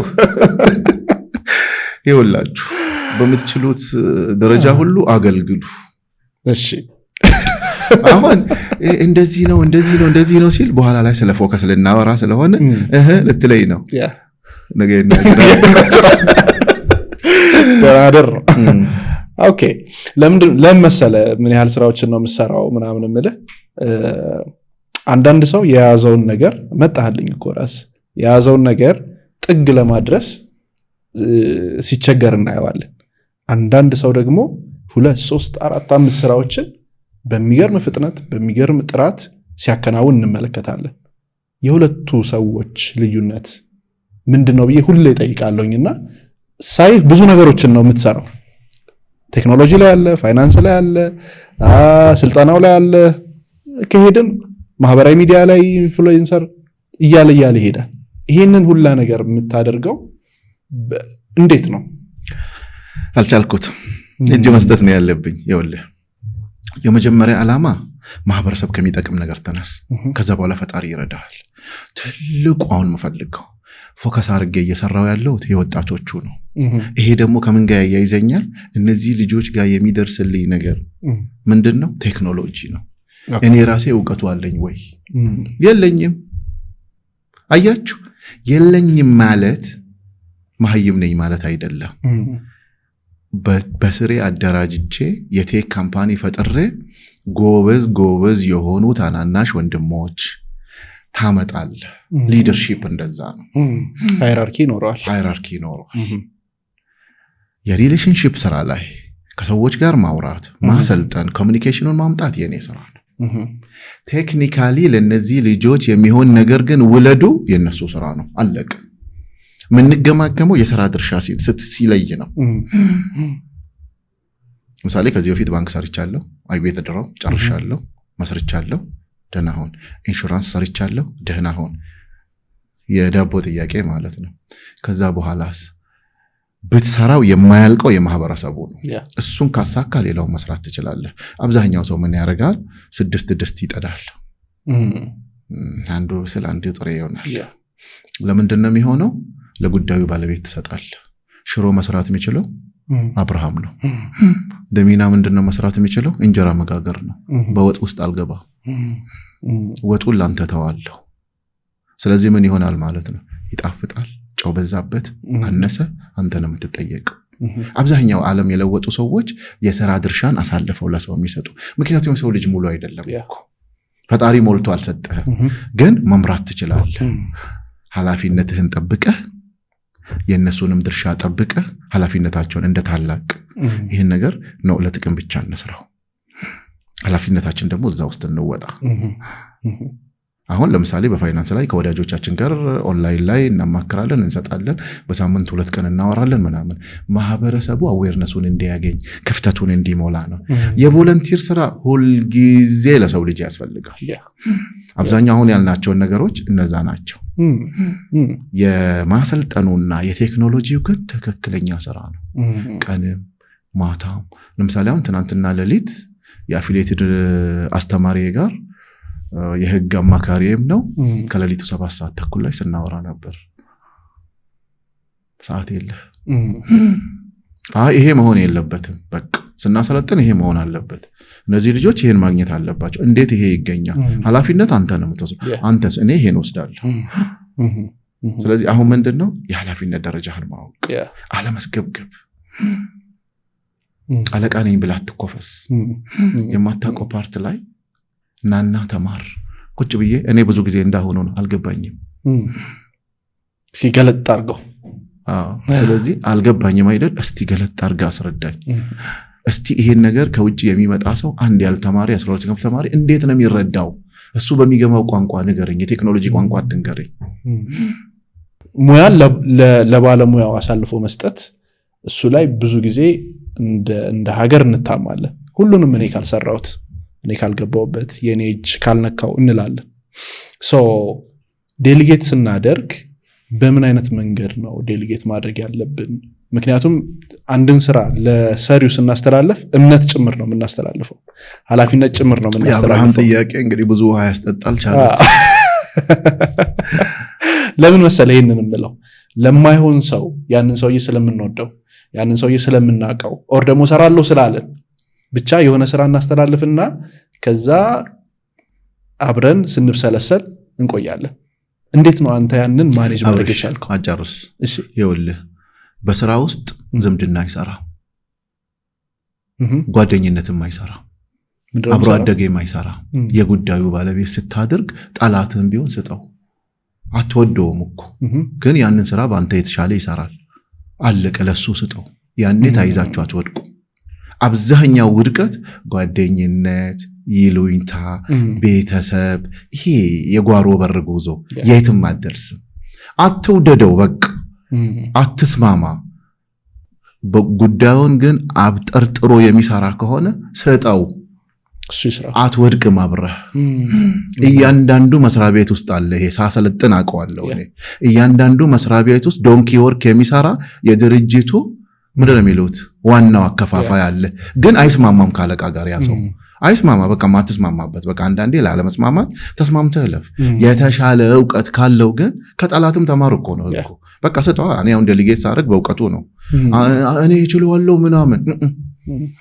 ወንድሜ ከቻልክ እንደሱ አይነት ከኪስ አውጣና ካለህ ነገር ላይ እርዳው፣ ወይንም ሌላ ቦታ እንዲቀጠር አድርገው። የቴክኖሎጂ ሰው አይደለም። የእናቴም ልጅ ቢሆን አልቀጥረው። ታይዘን ነው ምን ወድቀው። በቃ አለቅ። ዴሊጌት ስታረግ ትክክለኛው ሰው ዴሊጌት ስታረግ ይኸውልህ፣ ስትመራ ወንድምነትህንም አትጣው፣ ሰብአዊነትህንም አትጣው። ጫከን ያለ መሪ ይሁን። መቼ? በምትሰራው ስራ ላይ ለሰው ልጅ ስላሰሰጥ ለክተህ ስጠው፣ ለክተህ ተቀበለው። ለክቶ የማይሰጥ አለቃ ይሄን አልሰራህም ብሎ እንዴት አድርጎ ሊቀጣይ ነው? 3 ሰጠው። ስለዚህ 3ቱን መልስ፣ ወይ ደግሞ አንዳንድ ጨምረህበት 6 አድርጋ አምጣልኝ። ላንተ የሰጠው እንደምትበለጥ እመን። ግን አለቃህ እኔ ነኝ። የዛ ዲፓርትመንት ኃላፊ፣ የአላይፍ ፖድካስት ኃላፊ አንተ ነህ። የበላይ ግን ዳይሬክተሩና አመራሩ እኔ ነኝ። ገባ? ምን ማለት ነው? አባትና እናት ማለት ነው። አባት ድርሻ አለው። የእናት ድርሻ ውስጥ ሲገባ ግን ቤቱን ይዞ ነው የሚወድቀው። እናትነትን መሆን አይችልምማ። አባትን መሆን አትችልም። እናትነትን ለእናተውና አባትነትን ለአባተው ልጆችን በአግባቡ ምራ። በቃ that's enough። ልጆችን እኮ ትቀጣታለህ፣ በደንብ አድርገህ ትቀጣለህ እኮ ልጅ ነው ትላለህ። ለምን እየወደድከው ወደ ገደል እየሄደ ልጅህን አትተው። that is structure። በዘመድ የሚያጨበጭብልህ ተያይዘህ ነው የምትሄደው። ስለዚህ ዴሊጌት ስታረግ ስራውን በትክክል የሚያውቅ ኮሚትድ ነው ወይ? አንዳንዴ እዚህ ቦታ ላይ እንዳውም ጠንከር ላድርገው። መቅጠር ካለብህ አሁን ነው። አንተ አሁን በዚህ ሰዓት ማኔጀር ያስፈልግሃል። እኔ ለማኔጀሮቼ ተገዢ ነኝ። ሶሻል ሚዲያ ማኔጀሬ ቆም እንደዚህ አይደለም ደሚነ በዚህ ሳይድ ነው በቃ አለቅ። ለምሳሌ በዲግሪ ልበልጠው እችላለሁ፣ በእድሜ ልበልጠው እችላለሁ፣ በገንዘብ ልበልጠው እችላለሁ። እሱ እዛ ጋር አይሰራም። ሶሻል ሚዲያ ማኔጀሬ አለ እዚሁ ያው ጠይቋል። ቆም ነው በቃ ከለሩ እዚህ ጋር አይመጣም። ስቶፕ ሲለኝ አው ስቶፕ ዴር። አክብራ ዴሊጌት አረካ አይደል? አክብሯ። ማኔጀሬ አለ አይ እንከራከራለን ነው አልገባህ ቦስ ይሄ ነገር እንዲህ ነው የሚሰራው። እውቀቱ ከሌለ ነው። ከዛ በኋላ ዴሊቨር አድርግልኝ ያልከውን ነገር በቃ በዴሊቨር ነው። ከዛ ለምሳሌ እዚህ መስሪያ ቤት ላይ ጥበቃ አለ። ለምን በጥበቃ ስራ ትገባለህ? ቀጠርከው አይደለም? አክብረው ጥበቃ በቃ እሱ ነው የሚጠብቀው እኮ። እንዴት መጠበቅ እንዳለበት ግን ህጉ ምኑም ተቀምጧል። አይ እንደዚህ ነው ስቶፕ በቃ። በሰው ስራ ውስጥ ለጉዳዩ ባለቤት ተውለት። መጋገር አትችልም አይደል? ለሚጋግረው ስጥ። ከዛ በኋላ እንጀራውን አብረህ ብላ። መልካምስ ግልጽ ነው። ስታባርስ እንዴት ነው የምታባረው? ስታባርር ፋየር ስታረግ እውነቱን ንገረዋ። ለሚቀጥለው ሰው ጥሩ እንዲሆን ፋየር አድርገህ ታውቃለህ? በደንብ ግን ስቲል ወዳጆቼ ናቸው። ለቅሶም ቢመጣ ሰርግም ቢመጣ ቢቸግረኝ ቢቸግራቸው አብረን ነን። ስራ ግን አብረን አንሰራ። ከስራ ውጪ ይኸውልህ ፋየር የምትለዋ ነገር ፐርሰናሊቲህን አትንካ። በሰዓቱ አዎ በቃ ይሄንን ይቅር በለኝ ወንድሜ ከይቅርታ ጋር ከዚህ በኋላ በዚህ መንገድ መቀጠል አልችልም፣ ግን ለሚቀጥለው ስራ ይጠቅምሃልና እኔናንተ ወይንም እኔናንቺ ያልተግባባ ነው በዚህ ነው ይሄን አሻሺ። በሰዓቱ አይቀበልም። የሰው ልጅ ይመራል። ከዛ በኋላ ሲሄድ ግን ያመሰግናል። ከዛ በኋላ ግን እንዳለቃ ካባረርክ በኋላ ማድረግ ያለብህ አንድ ነገር ሁሌ ወንድምነቱን እንዳትረሳው። መጎዳትን ሰምተህ ዝም ምትል አኩርፎኛል ብለህ ከሆነ እሱ ቃላት የለኝም። እኔም ጥሩ በቃ በጣም ፋየር ያረኩትም ሳንስማማ የተለያየንም ወዳጆች መልሰህ እኮ ልትጠቀምበት ትችላለህ።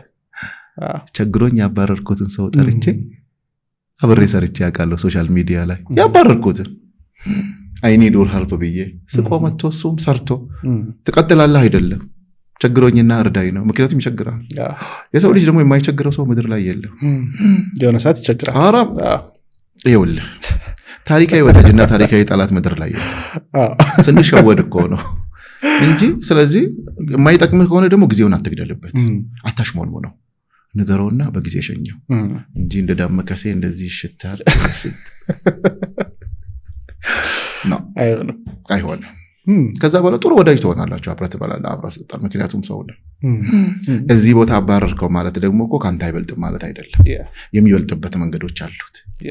ሁሉም ሰው እኔ ለምሳሌ ወደ ህይወቴ የሚመጡ በተለይ አሁን በደንብ በማህበረሰብ ውስጥ የገባኝ ነገር ምንድነው? እበልጣለሁ ብዬ አላቅም።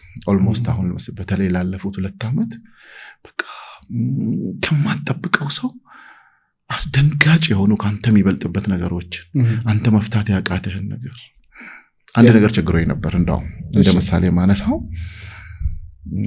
መንግስት አሁን ስታርታፕ ቢዝነስ ላይ ብዙ ወጣቶች ይረዳል።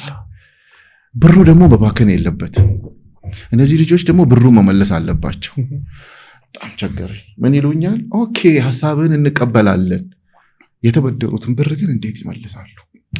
አንተ ትመልሳለህ ወይ? ረጅም ጊዜ እንዴት መለስከው? 1 ወር ሙሉ አነበብኩ። ባነብ ሊገባኝ አልቻለም። አንዳንድ ጊዜ ማንበብ ይመልሳል ብለን የተሸወርነው ማለት ነው። አነበብኩ ማለት በጣም ያውቃሉ የሚላቸውን የቅርብ ወዳጆቼን አማከርኩ። ከዛ በኋላ ሁሌ እውቀት ግን ባላንስ ታደርጋለች። ምንም በቃ በጉዳዩ ንጹህ የሆኑ ሰዎችን ጠይቀን እንደዚህ ማድረግ ፈልጋለሁ ግን ምን ማድረግ ይሻለኛል? ማኔጀሬን ምን ከዛ በኋላ አፊሊየት ማኔጀሬ ጋር አለ እንዴ ይሄ ቀላል እኮ ነው አለ። እየሰራ ያለው ስራ እኮ ምንም አያስፈልግም አለ። ለነሱ የሰሩበትን ዶላር ተከፍላቸው የለም እንዴ? so make it revolving fund አለ። አታምነም። ወር ከ15 ቀን በኋላ ተኛው። በቃ ጨርሻለሁ አልኩት። አለቅ ገባ። አንዳንዴ ማጋ መፍትሄ እንዳለ አታውቅም። ለዚህ ነው መስሪያ ቤት ውስጥ ሰራ አሁን ካሜራማን አለ፣ ኤዲተሮች አሉ፣ ጥያቄ የሚያወጡ አሉ። ጥበቃ ጠይቀው ሰው ነህ ነው እቺ ነገር ቸገራኛለች እኮ ምን ላድርግ ስትል ለአንዳንድ ሰው እንዲህ ብታረግስ ያ ኮቺንግ ይባላል። የኮቺንግ ስልጠና በጣም ያስፈልገናል። እግር ኳስ ተጫውቶ የማያውቅ ሰው እግር ኳስን ይማራል። ከዛ ኮች ሳረ ይሄ ቀላል እኮ ነው እየሰራን ያለነው ነገር ላይ እነዚህ ነገር ብናረግላቸው ብሩ እዚህ ጋር አለ ብትፈርምም እኮ ሪቮልቪንግ ፈንድ ማድረግ ትችላለህ። ግልግል እንግዲህ እስካሁን ድረስ በመጣህባቸው ሂደቶች እንደ ፕሪንሲፕል የምታስቀምጣቸው የህይወት መርሆች አሉ። በምንም አይነት ሁኔታ ማትደራደርበት ጉዳይ ምንድን ነው? ፈርሃ እግዚአብሔር።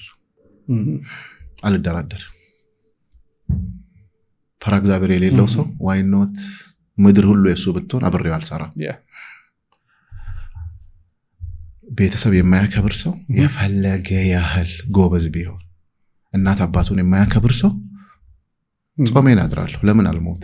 እነዚህ ላይ አልደራደርም። ሁሉ ጊዜ እነዚህ ምንም በቃ ድርድር የለው። ፈርሃ እግዚአብሔር የሌለው ሰው ምን ያደርግልሃል?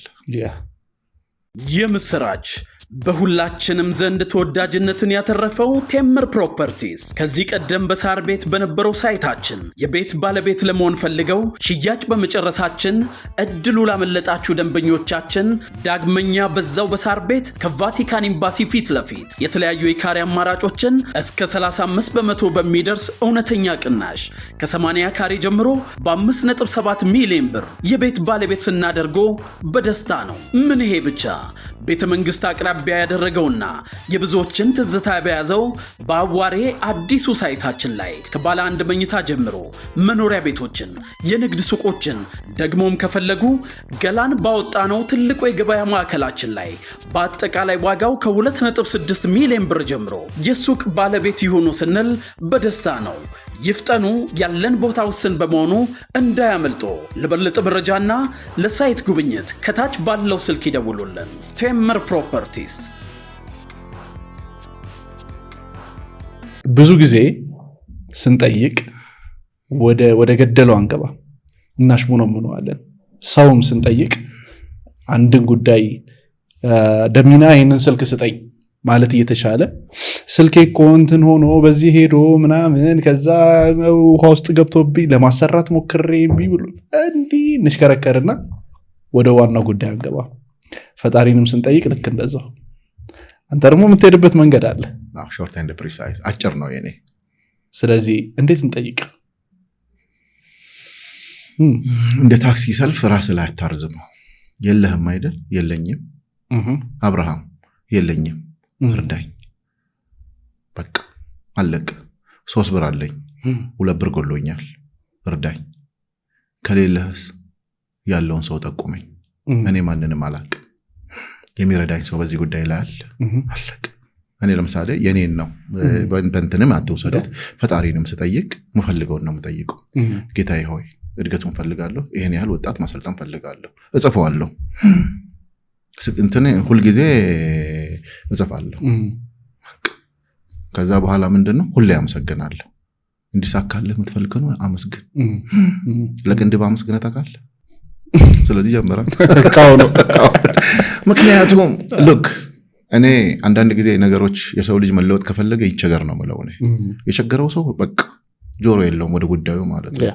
ስለዚህ አንዳንዴ የሆነ ነገር አሳካለሁ ብዬ እንደማንኛውም ሰው እንደዚህ እንደማወራው እንዳልመስላችሁ። ይሄን ቅቡን ተውት።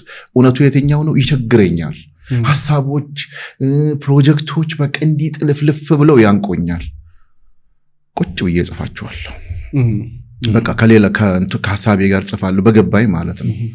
እሺ ይሄንን ጻፍኩኝ አይደለም፣ እዚህ ውስጥ የሳትኩት ነገር ምንድን ነው?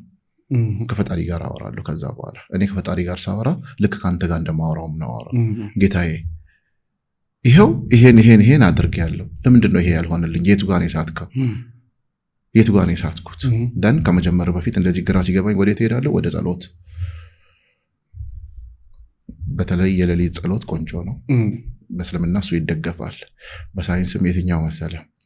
ጨርስ የለም፣ ኔትወርክ የለም፣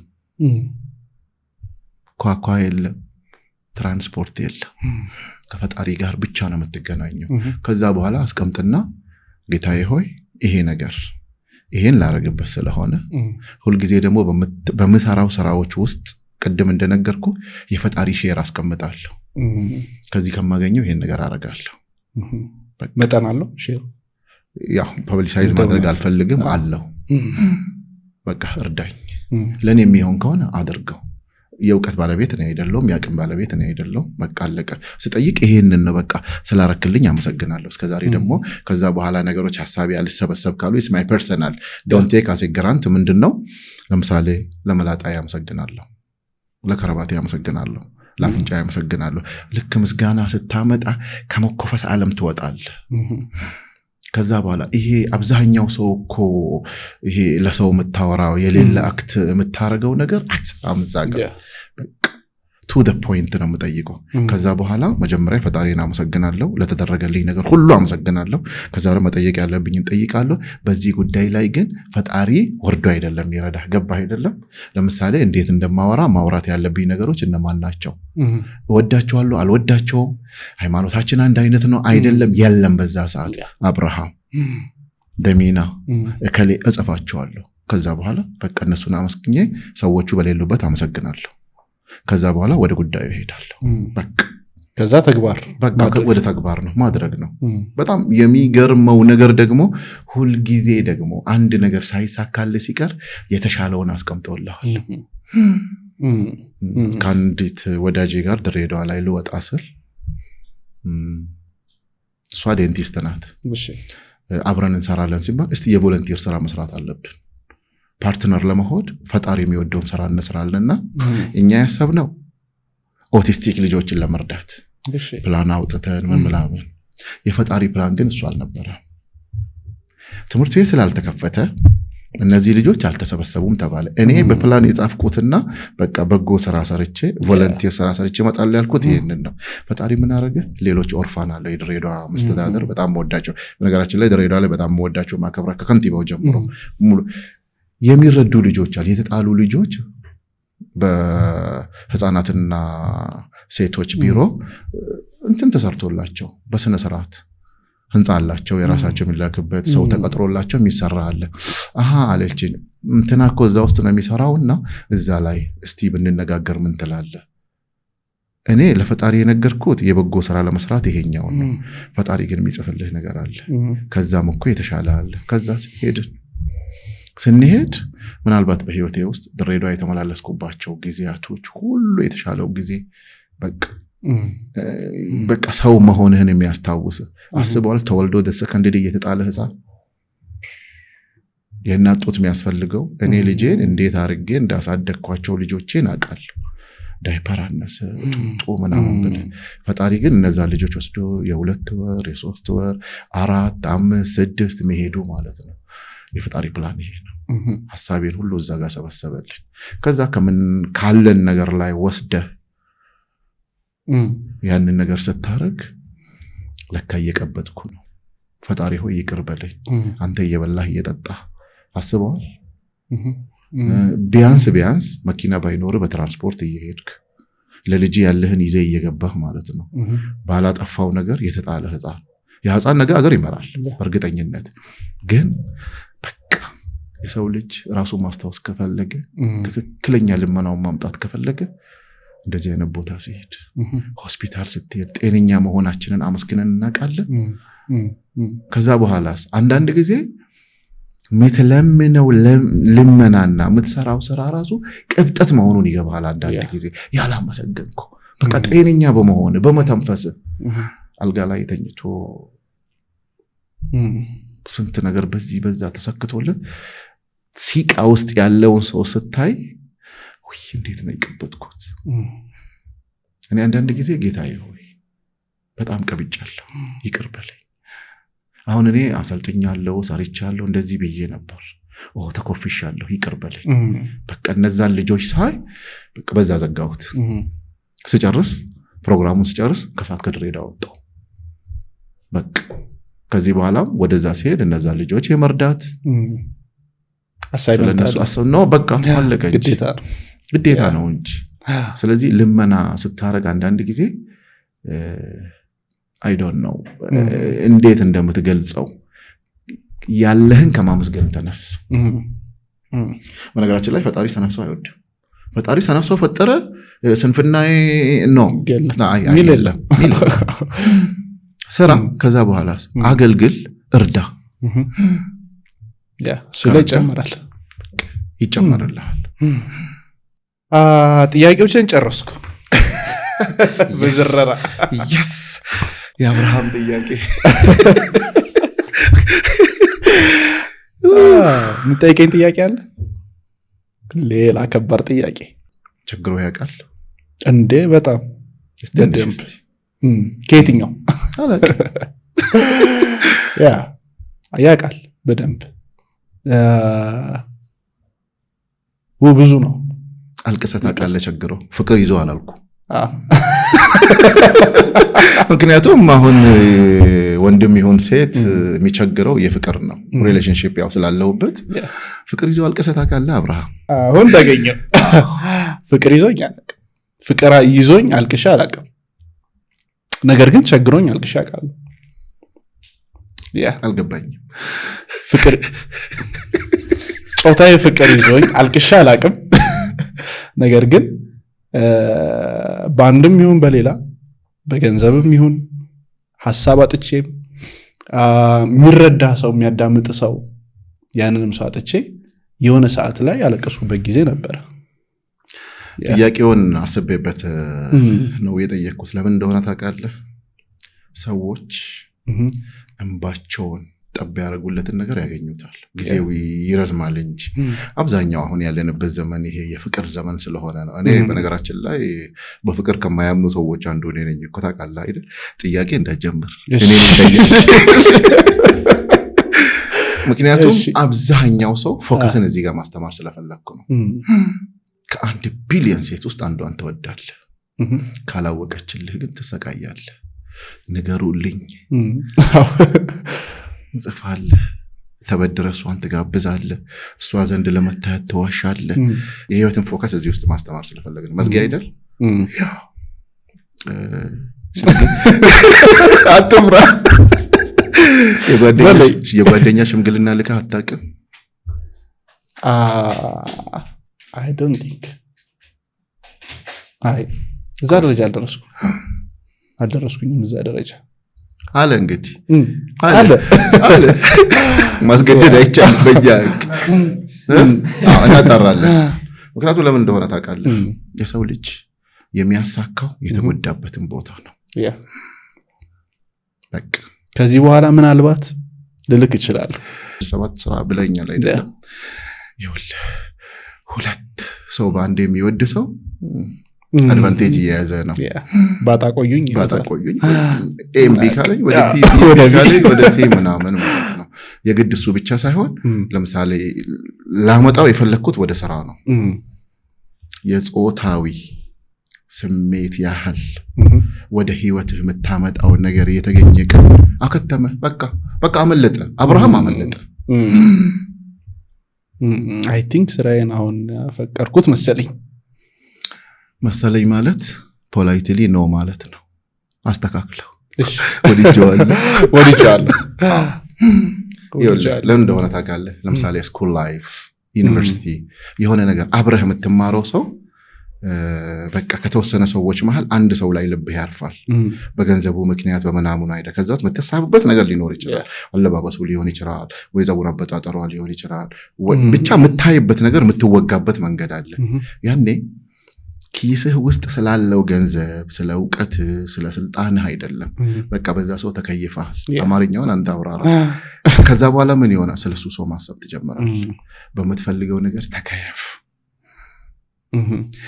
መከየፍ ካቃተህስ መስዋዕትነት ክፈል ለመከየፍ በስራ አሁን ለመውደቅ ለምሳሌ አንተ ብዙ ሰው ጋር ትደውላለህ ስልክ አይነሱልህ ግን ሰዎች ደግሞ ይሄን እንግዳ አምጣልን ብለዋል እንዴት አንገቴን እንደያዝክ ታውቃለህ አይደል አምጣልን መቼ ነው የሚመክረን እኔ እኮ እየተኮፈስኩብህ ነው እየተመቸው አይደለም እንደ ሰው ግን ለምንድን ነው ምን ለማመጣው መተው ትችላለህ ያንን ፕራውድ ውጥህ ግድ የለም ህዝብ ስለሚማርበት ከነጢባሩ አምጥቼ እዚህ ጋር ግን የህዝቡ ጥቅም ይበልጣል ብለህ